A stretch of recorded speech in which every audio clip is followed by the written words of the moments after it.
यं प्रवजन्तमनुपेतं पेतकृत्यं द्वैपायनो विराकातराजहाव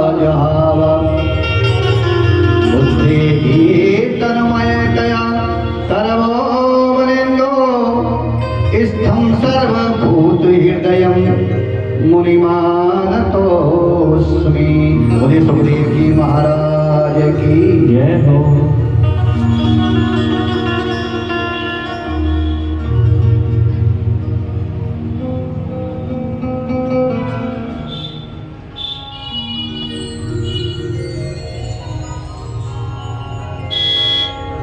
कल सभी भक्तों ने श्रवण किया कथा के अंतर्गत राजा परीक्षित श्रापित हो गए। ऋषि बालक ने श्राप दे दिया। कल तक ये कथा सभी भक्तों ने श्रवण की। गंगा किनारे जाकर राजा बैठ गए, संन्यास में धारण करके संसार से मोह त्याग करके मुक्ति के लिए राजा परीक्षित गंगा किनारे जा बैठे। गंगा जैसा कोई तीर्थ नहीं, पतित पावनी गंगा। बोलो गंगा मैया की जय। गंगा समम न तीर्थेषु,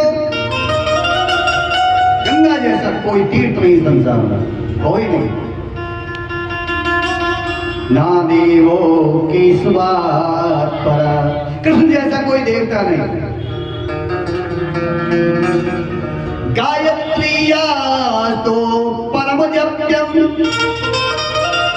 गायत्रिया तो परम जप्यम, ना भूतो ना भविष्यति।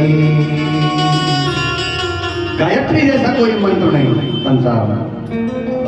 गायत्री मंत्र से कोई बड़ा मंत्र नहीं, कृष्ण से बड़ा कोई देव नहीं, गंगा से बड़ा कोई तीर्थ नहीं। उसी गंगा किनारे जाकर राजा परीक्षित बैठ गए। मां गंगा की गोद में मुक्ति के लिए कोई ऐसा महापुरुष आ जाए, मेरी मुक्ति कर दे 7 दिन के अंदर। मुझे 7 दिन मिले हैं बस जीवन के, इसमें मुक्ति हो जाए। राजा परीक्षित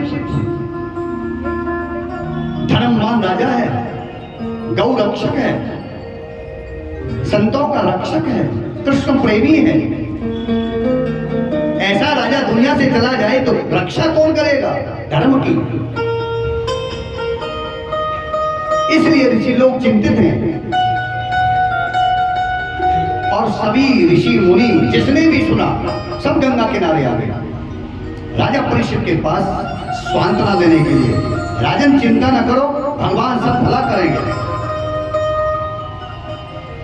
और जो भगवान पे भरोसा रखते हैं भगवान ने यह पार लगाते हैं।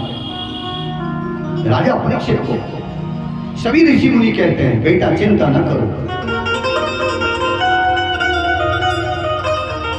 राजा परीक्षित सभी के आगे हाथ जोड़कर ऋषि मुनियों से एक ही बात कहते हैं, हे महामुनियों, मुझे बस इतना बता दो कि 7 दिन में कौन सा मैं कर्म करूं जिससे मेरी मुक्ति हो जाए? कौन सा साधन है, कौन सा कर्म है, कौन सी वो विधि है जिससे मुझे भगवान की प्राप्ति हो जाए? वो बता दो। बड़े बड़े ज्ञानी महापुरुष बैठे हैं गंगा किनारे, बड़े बड़े मुनि बैठे हैं, तपस्वी बैठे हैं, महायोगी बैठे हैं, पर कोई एक बात नहीं कहता। अलग अलग समझा रहे हैं सब राजा को, अलग अलग साधन बता रहे हैं। राजा 7 दिन तपस्या कर लो। दूसरे योगी बोले समाधि लगा लो 7 दिन। तीसरे बोले अग्नि तपस्या करो, अग्नि तपो। चौथे बोले जल समाधि लगा लो। अलग अलग विधि बतलाने पर राजा की बुद्धि भ्रमित हो गई कि मैं किस विधि को करूं किसको नहीं करूं, क्योंकि सबने मिलके एक बात नहीं कही कि ये कर लो तो राजा कर लेता, अलग अलग बताया तो राजा भ्रमित हो गया, क्या करूं क्या नहीं करूं, किसका कहां मानूं किसका नहीं मानूं। अलग अलग बातें करने से काम बिगड़ जाता है, सब मिलकर जब एक बात बोलते हैं काम बन जाता है। बोल दो राधे राधे। जो ऋषियों ने नहीं बोला, तो आकाश मार्ग में नारद जी महाराज विचरण कर रहे थे और नीचे देख रहे थे गंगा किनारे क्या हो रहा है। नारद जी ने देखा कि ये सब ऋषि मुनि राजा परीक्षित को सही रास्ता नहीं दिखा रहे हैं, अलग अलग रास्ता दिखा रहे हैं, ऐसे मुक्ति नहीं होगी इसकी। तो नारद जी ने विचार किया, राजा परीक्षित की मुक्ति करने वाले महायोगी इस सभा में नहीं है, गंगा किनारे नहीं है। नारद कहते मैं जाऊंगा उनके पास और उनको हाथ जोड़ के लेके आऊंगा जो राजा की मुक्ति करेंगे, और उनका नाम होगा, बोलो सुखदेव जी महाराज की। गंगा किनारे सुखदेव नहीं है, सब बैठे हैं। तो नारद जी ने कहा मैं जाऊंगा सुखदेव जी के पास और इस राजा की मुक्ति कराऊंगा। नारद जी चल दिए। देव ऋषि नारद, भगवान ने गीता में कहा है, जो गीता पढ़ते हैं, गीता में कृष्ण कह रहे हैं अर्जुन से, अगर देव ऋषियों में मैं ऋषि हूं तो नारद हूं। तो क्या हूं? नारद। बोलो नारद जी महाराज की। थोड़ा सा भजन नारद जी का करें। श्रीमन नारायण नारायण नारायण, श्रीमन नारायण नारायण नारायण, श्रीमन नारायण नारायण नारायण, श्रीमन नारायण नारायण नारायण, श्रीमन नारायण नारायण नारायण, श्रीमन नारायण नारायण नारायण। अरे हिरनी के देर सुदामा के तंदो, हिरनी के देर सुदामा के तंदो, अरे रोजे रोजे भोग लगायो नारायण, हरि रोजे रोजे भोग लगायो नारायण, नारायण नारायण नारायण, नारायण नारायण नारायण, नारायण नारायण नारायण, हरिमन नारायण नारायण नारायण। दुर्योधन की मेवा त्यागी, दुर्योधन की मेवा त्यागी, साग विदुर घर खायो नारायण, साग विदुर घर खायो नारायण, नारायण नारायण नारायण, श्रीमन नारायण नारायण नारायण। अरे जो कोई भक्ति करे भगवन की, जो कोई भक्ति करे भगवन की, जो कोई भक्ति करे भगवन की, जो कोई भक्ति करे भगवन की, बाकी मात पिता, बाकी मात पिता कुल तारायण, बाकी मात पिता कुल तारायण, श्री नारायण नारायण नारायण, श्री नारायण नारायण नारायण, लक्ष्मी नारायण नारायण नारायण, लक्ष्मी नारायण नारायण नारायण, सत्य नारायण नारायण नारायण, सत्य नारायण नारायण नारायण, श्री नारायण। बोलो नारायण भगवान की जय हो। नारद जी महाराज हर समय हरि नाम गाते रहते हैं, संकीर्तन करते रहते हैं, और कलयुग में तो विशेष करके संकीर्तन ही प्रधान है। कल आप सबने कथा सुनी, कल की जो कथा सुनी, तो कल की कथा में जो विशेषता थी क्या थी कि राजा परीक्षित ने कलयुग को मारा क्यों नहीं? वो तो पापी था, पापी को मारना चाहिए था, क्यों नहीं मारा? इसी कारण नहीं मारा कि कलयुग ने कहा था राजा परीक्षित मेरे में वो गुण है जो सतयुग में नहीं है, त्रेता में नहीं है, द्वापर में नहीं है। अरे उन युगों में समाधि लगाते थे, भगवान नहीं मिलते थे, लेकिन कलयुग में थोड़ी देर कीर्तन कर लो प्रेम से, भगवान प्राप्ति हो जाएगी और कृपा कर देंगे। बस प्रेम से कीर्तन कर लो, ये कलयुग का लक्षण है। रामायण भी कह रही है, भागवत भी कह रही है। इसीलिए नहीं माना राजा परीक्षित ने। कलयुग के भक्तों के लिए राजा परीक्षित ने कलयुग को नहीं मारा, उस पापी को, कि तेरे अंदर ये बहुत बड़ा गुण है कि कलयुग में जो भी भगवान का कीर्तन करेगा, सत्संग करेगा, वो तर जाएगा। और रामायण में तुलसीदास कह रहे हैं कि कलयुग केवल राम आधारा,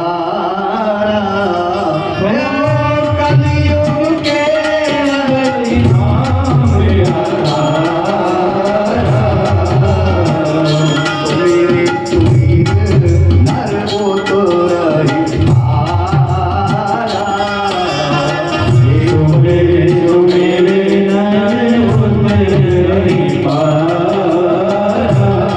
केवल राम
जो रामायण कह रही है। यद फलम नास्ति तपसा ना योगेन समाधिना तत् फलम लभते सम्यक् कलो केशव कीर्तनात्। अरे कलो केशव कीर्तनात् कलयुग केवल नाम आधारा,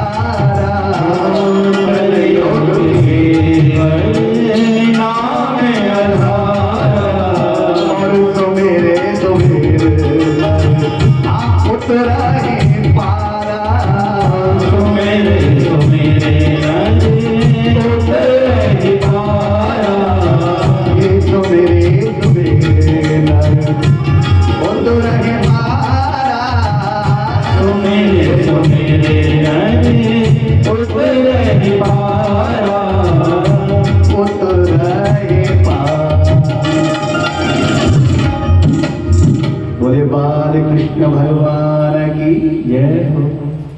नारद जी महाराज सुखदेव जी के पास चले गए। सुखदेव जी साक्षात ठाकुर स्वरूप है। उस समय सुखदेव जी की जो आयु है 16 वर्ष की है। जब नारद जी गए 16 वर्ष के। महान संत हैं, महायोगी हैं सुखदेव, बाल व्यास हैं सुखदेव। नारद जी हाथ जोड़ के खड़े हो गए। बाबा जैसे ही नारद जी को देखा सुखदेव जी सम्मान के लिए खड़े हो गए। आओ पधारिए देव ऋषि, आइए महाराज, बहुत दिन में दर्शन दिए हैं, आज्ञा करो। आज्ञा नहीं प्रभु, चरणों में विनती करने आया हूं। नारद जी बोले संत जब मिलते हैं तो कभी कोई संत अपने को बड़ा नहीं कह सकते, एक दूसरे को बड़ा कहेंगे। नहीं आप बड़े हो, आप बड़े हो, आप बड़े हो, मैं नहीं है वहाँ संतों के अंदर। ये जब प्रणाम भी करते हैं, कभी आपने देखा हो तो संतों का प्रणाम अलग है दुनिया से। वो उनके चरणों में पड़ेंगे, वो उनके चरणों में पड़ेंगे, वो सच्चे संत हैं। यही नहीं पता कि कौन बड़े कौन छोटे, दोनों चरणों को पकड़ेंगे, वो उधर से वो उधर से, सच्चे संत। वही मिलन हो रहा है आज। देव ऋषि नारद सुखदेव जी महाराज जब मिले, सत्संग हुआ। कहिए देव ऋषि जी क्या सेवा करूं? प्रभु विनती करना चाहता हूं, एक छोटी सी विनती है, तो कहिए क्या करूं? गंगा किनारे पांडव वंश का राजा परीक्षित, कृष्ण प्रेमी, धर्म प्रेमी राजा परीक्षित ऋषि बालक से स्थापित हो गया है। 7वें दिन तक्षक नाग डसेगा, अपराध कर गया था, श्राप लग गया। 7वें दिन तक्षक नाग डसेगा, अकाल मृत्यु हो जाएगी। हे महान योगी, हे बाबा सुखदेव, आप क्या हो तो उसे अकाल मृत्यु से बचा सकते हो और मुक्ति कर सकते हो। क्या सेवा करूं? सुखदेव जी बोले, बताओ नारद जी मैं क्या करूं? प्रभु इतना उपकार कर दो, आप मेरे साथ चलो, गंगा किनारे चलो, राजा के पास, राजा के पास चलो। सुखदेव जी समझ गए, नारद जी आप जहां मुझे लेके जा रहे हैं ना, आप अच्छा कह रहे हैं, अच्छी बात है, लेकिन आपको पता है जब मैं वहां जाऊंगा तो मुझे 7 दिन बैठना पड़ेगा। बोलो सुखदेव जी महाराज की। पता है उनको, अगर मैं गया तो गंगा किनारे मुझे 7 दिन बैठना पड़ेगा। और नारद जी तुम जानते हो मैं ज्यादा कहीं बैठता नहीं हूं, ये भागवत में लिखा हुआ है, मैं बैठता नहीं ज्यादा कहीं भी। सच्चा संत एक जगह न आश्रम बनाएगा, न घर बनाएगा, न एक जगह रहेगा, ऐसा वेद पुराण कहते हैं। सच्चा संत रुकता नहीं है, ना ना ना। सुखदेव जी सच्चे संत हैं, कहीं बैठते नहीं, कहीं रुकते नहीं, चलते रहते हैं, विचरण करते रहते हैं। और वेद शास्त्र कहता है कि 2 चीजों को संसार में रुकना भी नहीं चाहिए, वो 2 हैं जिन्हें कभी नहीं रुकना चाहिए। एक तो संत, जिसे कहीं किसी जगह नहीं रुकना चाहिए, एक जगह, और दूसरा है पानी, जल, उसे कभी नहीं रुकना चाहिए। और अगर ये दोनों रुक गए, अगर संत और जल अगर रुक गए तो इनके साथ क्या हो जाएगा, ये शास्त्र बता रहा है। बहता पानी निर्मला, पानी बहता रहेगा तो निर्मल बना रहेगा। बहता पानी निर्मला और पड़ा गांधला होए, पानी को रोक दो गंदा हो जाएगा। और ऐसे ही संत, अरे साधु तो रमता भला, भाई साधु तो रमता भला, और फिर दाग न लागे कोई। संत अगर चलता रहेगा तो संत को दाग नहीं लगेगा, नहीं रुक गया तो संत को भी दाग लग जाएगा पानी की तरह। सुखदेव कहते हैं मैं ज्यादा रुकता नहीं। बोलो सुखदेव जी महाराज की। और जहां लेके जा रहे हो 7 दिन बैठना पड़ेगा। देव ऋषि बोले महाराज किसी के कल्याण के लिए बैठाएंगे आपको, हम ऐसे नहीं बैठाएंगे, किसी की मुक्ति हो जाएगी आपके बैठने से। तो सुखदेव जी ने विचार किया। अच्छा, भागवत कहती है कि सुखदेव जी महाराज उस समय 16 वर्ष की अवस्था है और कितने सुंदर हैं, क्योंकि भगवान है और भगवान से ज्यादा सुंदर कौन होगा, ऐसा लगता है। बड़ी बड़ी जटाएं सुखदेव बाबा की, बड़ी बड़ी जटाएं, यज्ञोपवी धारण किया हुआ है, कोपिल बांधे हुए, खड़ाऊ पहने हुए, मुख चंद्र की आभा देखते बनती है। ऐसे सुखदेव जब चलते हैं ना तो देवता दर्शन को खड़े हो जाते हैं। लगता है मानो छोटे सी शंकर भगवान, छोटा स्वरूप बनाकर शंकर भगवान आ गए। बोलो शंकर भगवान की। शंकर लगते हैं सुखदेव छोटे जब चलते हैं तो। सुखदेव जी कहते हैं नारद जी अगर ऐसी बात है तो हम राजा के पास चलेंगे, अवश्य चलेंगे। और प्रभु ने चाहा तो जरूर अवश्य मुक्ति होगी। नारद जी ने जय जयकार करी, देवताओं ने जय जयकार करी सुखदेव जी की। और सुखदेव जी जब चलते हैं वहां से तो भागवत क्या कह रही है, ऐसा महापुरुष, ऐसा महायोगी जब चलता है तो आकाश में देवता पुष्प लेकर के खड़े हो जाते हैं, देव स्त्रियां दर्शन को खड़ी हो जाती हैं।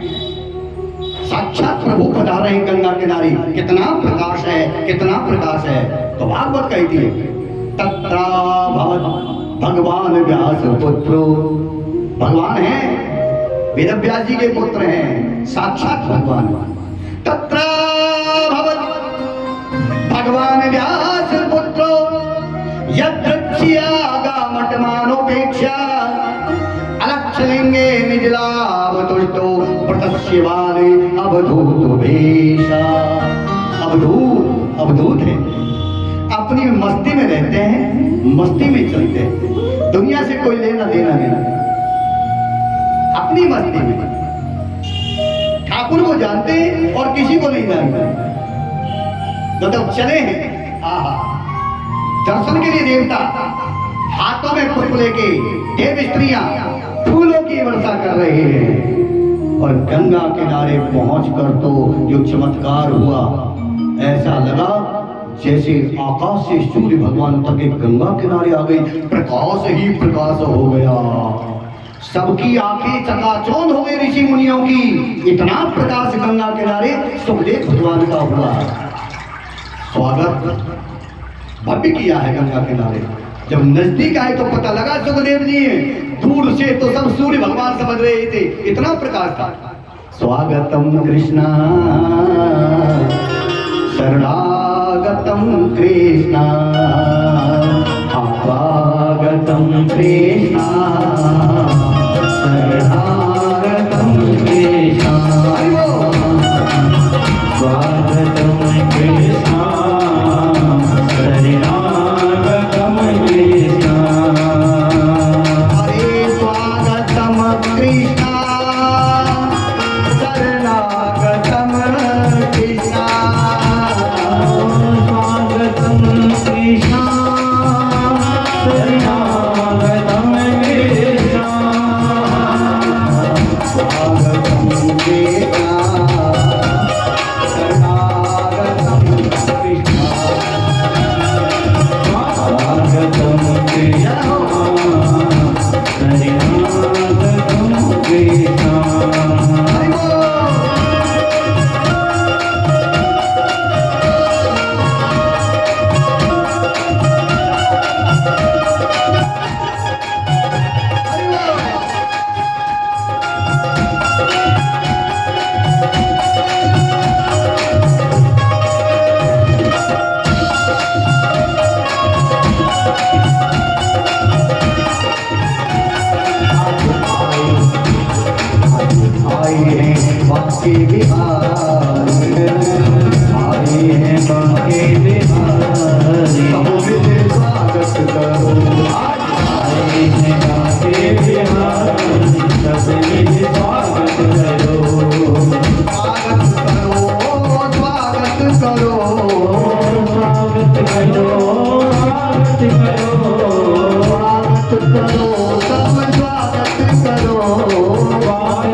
आज आए हैं बाके बिहारी, सब मिल स्वागत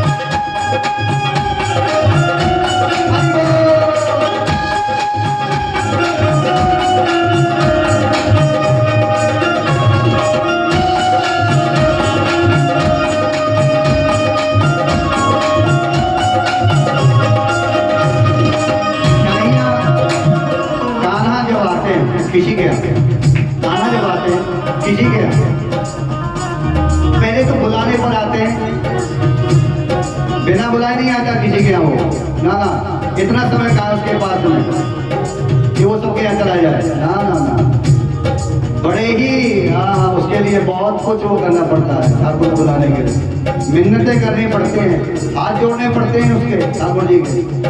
गोपियाँ जैसे बार बार बुलाती थी, एक बार जाता था माखन खाने के लिए, इतना चालाक है वो, जल्दी नहीं आता, बड़ा परेशान करता है, लेकिन जब आता है तो अकेला नहीं आता, अपने साथ राजेश्वरी, सर्वेश्वरी, क्षमेश्वरी, परमेश्वरी को लेके आता है, जिनका नाम है उनके संग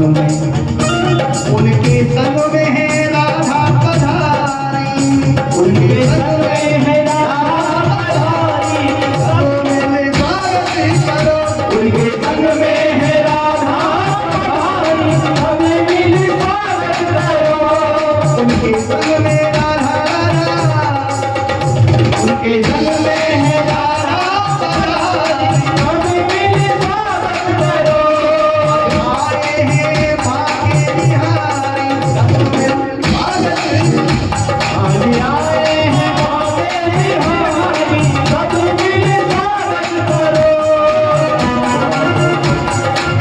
स्वागतम कृष्णा, स्वागतम कृष्णा,